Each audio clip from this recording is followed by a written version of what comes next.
এর আগের একটি ভিডিওতে আমি আপনাদের সাথে শেয়ার করেছিলাম যে কিডনি রোগের কি কি পর্যায় হতে পারে।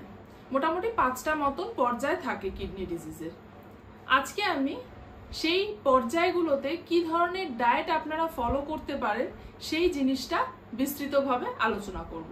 তাহলে চলুন দেখে নেওয়া যাক যে কিডনি ডিজিজের প্রত্যেকটা পর্যায়ে একটি রোগীর ডায়েট প্ল্যান কিরকম কি হতে পারে। নমস্কার, আমি দেবপ্রিয়া সাহা। আপনারা দেখছেন আপনাদের favourite YouTube channel just diet. Stage 1-এ কিডনির সমস্যাটা অতটা ভয়াবহ আকার ধারণ করে না। খুব সামান্য পরিমাণে হয়তো প্রোটিনিউরিয়া শুরু হতে পারে।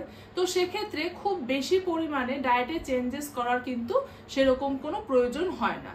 যদি খুব বেশি পরিমাণে এই স্টেজে চেঞ্জেস করা হয়ে থাকে তাহলে কিন্তু তার উল্টো অ্যাকশন বডিতে শুরু হয়ে যেতে পারে। যেমন নাকি প্রোটিনের অভাবে আপনাদের মাসেল ওয়েস্টিং শুরু হতে পারে, সেই মাসেলটা ব্রেকডাউন হয়ে ক্রিয়েটিনাইনটাকে আরও বাড়িয়ে দিতে পারে, কিডনির আরও ক্ষতি করতে পারে। যদি আপনারা পটাশিয়াম বেড়ে যাওয়ার ভয়তে ফ্রুটস ভেজিটেবলস এ সমস্ত খাওয়া বন্ধ করে দেন, সেক্ষেত্রে তাহলে আপনাদের পটাশিয়াম, সোডিয়াম, ফসফরাস এ সমস্ত লেভেল কিন্তু কমে যেতে পারে।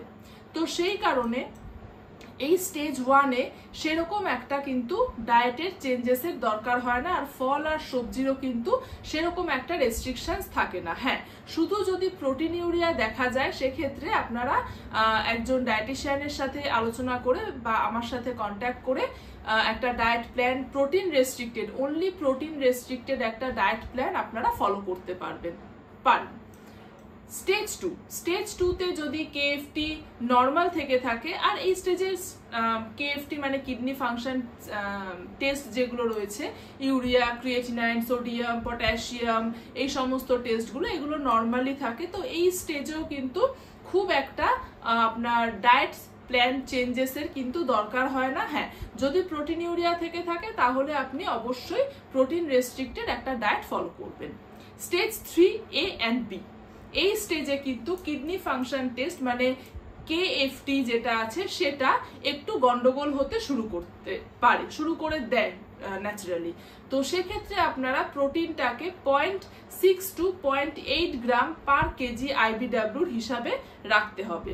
আর ইলেকট্রোলাইটসও কিন্তু এই স্টেজে একটু ইমব্যালেন্স হতে শুরু করে দেয়। তো সেক্ষেত্রে ফ্রুটস আর ভেজিটেবলস এর ক্ষেত্রেও কিন্তু কিছু রেস্ট্রিকশনস আপনাদের চলে আসবে, সেটাও কিন্তু অবশ্যই আপনাদেরকে ফলো করতে হবে। স্টেজ 4, এই স্টেজে কিন্তু কিডনি ফাংশন টেস্ট মানে KFT, urea, sodium, potassium, creatinine বিশেষ করে এটা কিন্তু প্রচুর পরিমাণে বেড়ে যেতে পারে। তো এক্ষেত্রে প্রপারলি আপনাদের ডায়েটারি গাইডেন্স ফলো করতে হবে। যেমন নাকি প্রোটিন রেস্ট্রিক্টেড থাকবে প্রায় 0.5 থেকে 0.6 গ্রাম পার কেজি আইবিডব্লিউতে। ইলেকট্রোলাইটস এর ইমব্যালেন্স শুরু হয়ে যেতে পারে, সেগুলো বেড়ে যেতে পারে। সেক্ষেত্রে ফ্রুটস আর ভেজিটেবলস এরও একটা মারাত্মক রকমের কিন্তু রেস্ট্রিকশনস আপনাদের ফলো করতে হবে। সল্ট কিন্তু এক্ষেত্রে 4 থেকে 5 গ্রামের মধ্যেই আপনাদেরকে রাখতে হবে, কারণ এক্ষেত্রে বিভিন্ন রকমের হেলথ কন্ডিশন ডিটোরিয়েট করতে পারে। যেরকম চোখের তলা ফুলে যেতে পারে, যাকে পেরিঅরবাইটাল সোয়েলিং বলে, হাত ফুলে যেতে পারে, পা ফুলে যেতে পারে, গোড়ালি ফুলে যেতে পারে, বিভিন্ন রকমের বিভিন্ন জায়গায় সোয়েলিং যেগুলো হয়ে থাকে, নি সোয়েলিং, এগুলো পেডাল সোয়েলিং, এগুলো সমস্ত শুরু হয়ে যেতে পারে। তো সেক্ষেত্রে কিন্তু আপনাদের সল্টের রেস্ট্রিকশনসটা যেটা বললাম 4 থেকে 5 গ্রামের মধ্যেই কিন্তু থাকবে, কারণ সল্টের মধ্যে সোডিয়াম থাকছে যেটা কিনা শরীরে জল ধরে রাখতে সাহায্য করে। তো সেই জন্যই যদি সোয়েলিং হয়ে থাকে তাহলে সেক্ষেত্রে ওয়াটারের সাথে সাথে কিন্তু আপনাদের সল্টেরও রেস্ট্রিকশনস থাকবে। আর ওয়াটার রেস্ট্রিকশনসটা অবশ্যই একজন ডক্টর এবং ডায়েটিশিয়ান এর সাথে পরামর্শ করেই তবে আপনারা ওয়াটারের যে রেস্ট্রিকশনসটা আপনাদের থাকবে সেটা কিন্তু ফলো করতে হবে। এরপর আসা যাক স্টেজ 5। এই স্টেজ 5-এ কিন্তু 2 রকমের ভাগ হয়ে থাকে ডায়েটের ক্ষেত্রে। প্রথমত হচ্ছে যারা কনজারভেটিভ ট্রিটমেন্টে থাকবেন, ধরুন যাদের নাকি ডায়ালিসিস শুরু হয়নি কিন্তু ক্রিয়েটিনাইন অনেকটা বেশি রয়েছে, প্রায় 7, 8, 9 এরকম টাইপের ক্রিয়েটিনাইন রয়েছে, কিন্তু ডক্টর তাদেরকে তখনও ডায়ালিসিস শুরু করেননি। সেক্ষেত্রে কিন্তু তাদের স্টেজ 4 এর মতনই অনেকটা রেস্ট্রিকশনস থেকে থাকবে এবং পুরোপুরি স্টেজ 4-এ যেরকম রেস্ট্রিকশনস ছিল সেইটাই থেকে থাকবে। হ্যাঁ, এবারে যদি পেশেন্টের ক্রিয়েটিনাইন আরো প্রোগ্রেস করলো, ডক্টর তাকে ডায়ালিসিস অ্যাডভাইস করে দিল, সেক্ষেত্রে কিন্তু ডায়েট তার পুরোপুরি চেঞ্জেস হয়ে যাবে। এটা অবশ্যই মাথায় রাখতে হবে, যখন ডায়ালিসিস শুরু হবে পেশেন্টের তখন কিন্তু কখনোই আপনারা আগের পুরনো ডায়েট চার্ট ফলো করবেন না। ডায়ালিসিস যেই মুহূর্তে শুরু হচ্ছে অবশ্যই আমাদের সাথে কন্ট্যাক্ট করে নিয়ে একটা প্রপার ডায়েট চার্ট আপনাকে বানাতে হবে।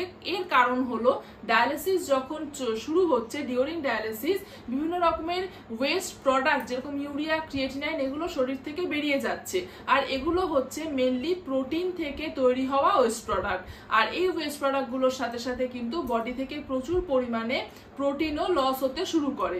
তো তখন যদি আপনারা প্রোটিন সীমিত পরিমাণে পেশেন্টকে দিয়ে থাকেন তাহলে কিন্তু পেশেন্টের সার্কোপেনিয়া শুরু হয়ে যাবে। সার্কোপেনিয়া মানে তার মাসেল উইক হতে, ভাঙতে শুরু করবে, তার মাসেল একদম উইক হয়ে পড়বে, সে নিজে দুর্বল হয়ে পড়বে, শরীরের কোনো জোর পাবে না, কোনো শক্তি পাবে না।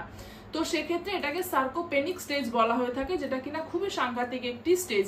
আর এইরকম যদি দিনের পর দিন চলতে থাকে তাহলে কিন্তু পেশেন্ট আস্তে আস্তে ইনফেকশন প্রোন হয়ে পড়বে। কারণ যখনই নাকি একজন ম্যালনারিশড হয়ে পড়ে তখন তার বডি কিন্তু ইনফেকশন প্রোন হয়ে যায়, বিভিন্ন রকমের ইনফেকশন বডিতে গ্রো করতে শুরু করবে, সেখান থেকে একটা সাংঘাতিক রকমের কিন্তু ক্ষতি হয়ে যেতে পারে।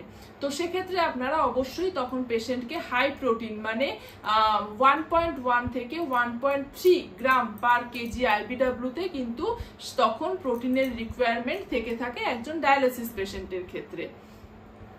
এই জিনিসগুলো আমি মোটামুটি একটা ইন জেনারেল ওয়েতে আপনাদের বলে রাখলাম যে এইরকম ডায়েট হতে পারে। তবে এটা মাথায় রাখবেন যে প্রত্যেকের কিন্তু height, weight, age, body physiology সমস্ত কিন্তু আলাদা হয়ে থাকে। তো তার ব্লাড টেস্টের রিপোর্টস সেগুলোও কিন্তু আলাদা হয়ে থাকে। তো তার উপরে ডিপেন্ড করে অবশ্যই যারা কিডনি রোগীরা রয়েছেন ডায়েট কিন্তু যেরকম একজন ডায়েটিশিয়ান বলে দেবেন, আপনাদেরকে ডায়েট প্ল্যান দিয়ে দেবেন, সেই অনুযায়ী কিন্তু উইদাউট কনসালটেশন কোনোভাবে কিন্তু আপনারা নিজে থেকে ডায়েট ফলো করবেন না। ডায়েটের যদি কনসালটেশন নিতে হয় নিচে দেওয়া যে নাম্বারটা আছে সেখানে কন্ট্যাক্ট করে আপনারা আমার সাথে ডায়েট কনসালটেশনের জন্য যোগাযোগ করতে পারেন। আর যদি কিছু কোয়ারিজ থাকে ডায়েটের ব্যাপারে অবশ্যই আমাদের হোয়াটসঅ্যাপ গ্রুপটা জয়েন করবেন, জাস্ট ডায়েট বলে যে গ্রুপটা আছে, ডেসক্রিপশন বক্সে আপনার লিঙ্কটা দেওয়া রয়েছে, সেই লিঙ্কের থ্রুতে জয়েন করবেন। সেখানে গিয়ে আপনারা যদি কিছু কোয়ারি করেন অবশ্যই আমি তার অ্যান্সার করে দেবো। আর হ্যাঁ, চ্যানেলটাকে কিন্তু সাবস্ক্রাইব করতে ভুলবেন না আরো এরকম কিছু কন্টেন্ট দেখার জন্য। নমস্কার, সুস্থ থাকবেন, ভালো থাকবেন।